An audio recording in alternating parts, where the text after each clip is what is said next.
नमस्कार दोस्तों, मैं वेदांग। मैं आपको आज इस वीडियो में जनरल नॉलेज के 1000 इंपॉर्टेंट प्रश्न को कवर करने वाला हूं। और यहाँ जो 1000 इंपॉर्टेंट प्रश्न होने वाले हैं वो कई पार्टों में डिवाइड होंगे। यहाँ हम कवर करेंगे 25 प्रश्न।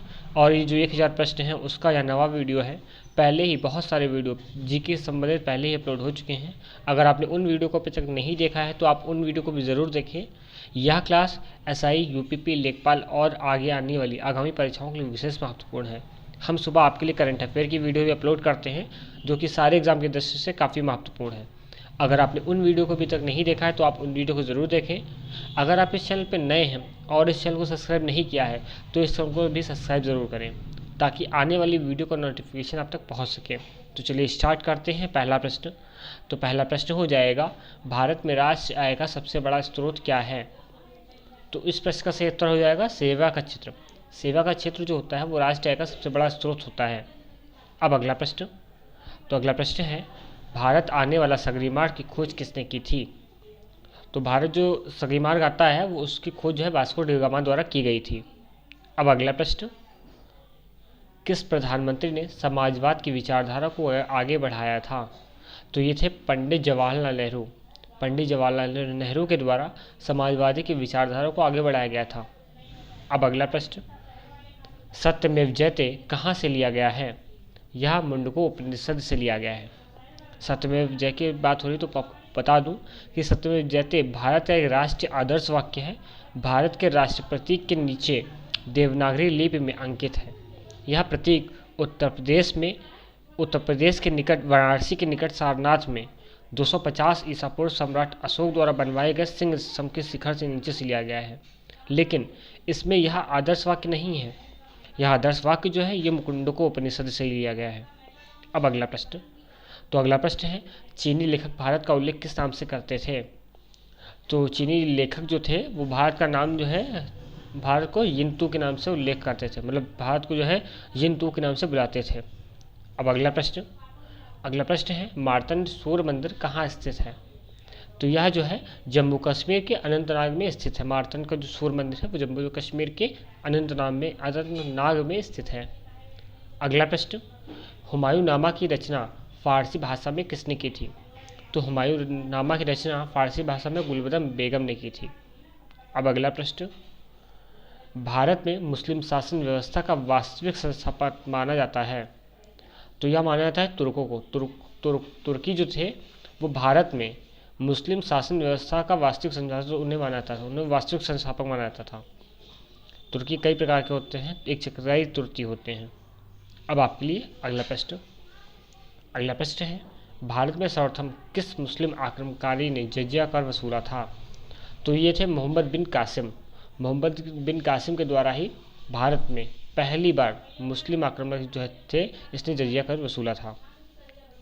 मोहम्मद बिन कासिम की बात करें तो भारत के सिंध प्रांत के देवल में जजिया कर लगाने वाला यह पहला शासन था। इसके बाद जजिया कर लगाने वाला दिल्ली का सल्तनत का प्रथम सुल्तान फिरोज शाह तुगलक था। अब आपके लिए अगला प्रश्न है, भारत में सबसे पहली रेलगाड़ी कब चली थी? तो यह चली थी 16 अप्रैल 1853 को महाराष्ट्र के मुंबई से ठाणे के बीच में चली थी। अब अगला प्रश्न, सोडियम बाइकार्बोनेट का सामान्य नाम है तो बेकिंग सोडा कहते हैं। अगर सोडियम बाइकार्बोनेट को अगर नॉर्मल लैंग्वेज में बात करें तो उसको जो है बेकिंग सोडा के रूप में भी जाना जाता है। अब अगला प्रश्न है, राष्ट्रकूट वंश की नींव किसने रखी थी? तो दिंतांग दुर्ग जो थे दत्ती दुर्ग, इन्होंने ही राष्ट्रकूट वंश की नींव रखी थी। अब आपके लिए अगला प्रश्न, आर्थिक सहयोग एवं विकास संगठन का मुख्यालय कहाँ स्थित है? तो इसका मुख्यालय जो है पेरिस में स्थित है, पेरिस फ्रांस में स्थित है।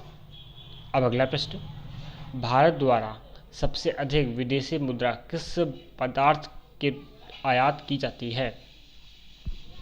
तो इस प्रश्न का सही आंसर हो जाएगा पेट्रोलियम पदार्थ पे।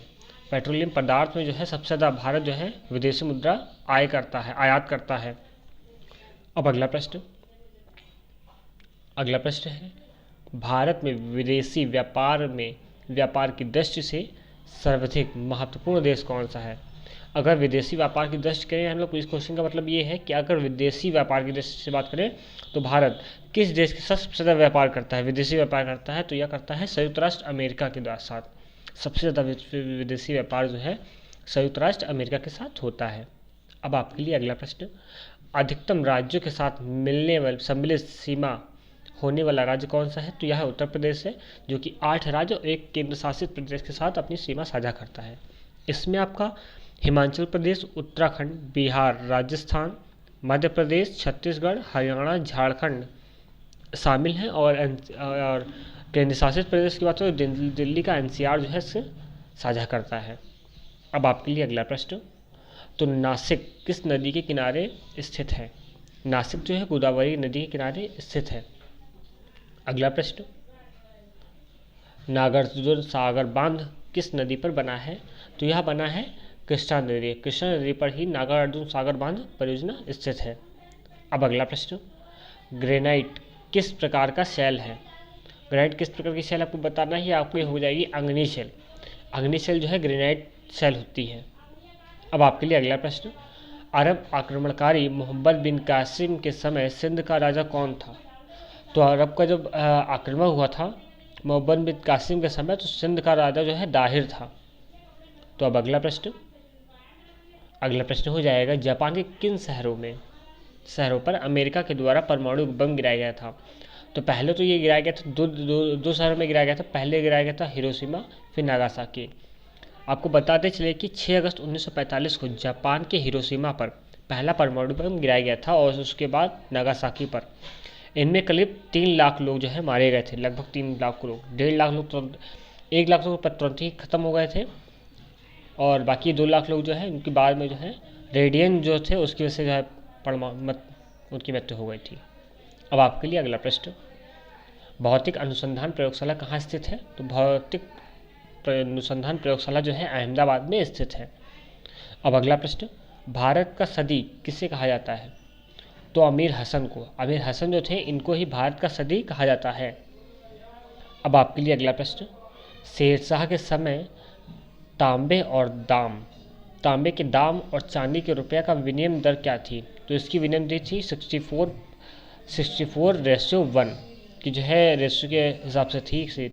अब आपके लिए अगला प्रश्न, तो आपके लिए अगला प्रश्न हो जाएगा, हल्दी घाटी का युद्ध किन के बीच लड़ा गया था? तो यह लड़ा गया था अकबर और महाराणा प्रताप के बीच में।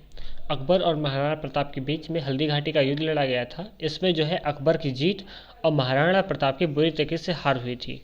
अब आपके लिए लास्ट वाली वीडियो का प्रश्न, तो लास्ट वाले वीडियो मैंने आपसे प्रश्न पूछा था, कौन सी भारतीय फिल्म को विशेष ऑस्कर अवार्ड से सम्मानित किया गया था?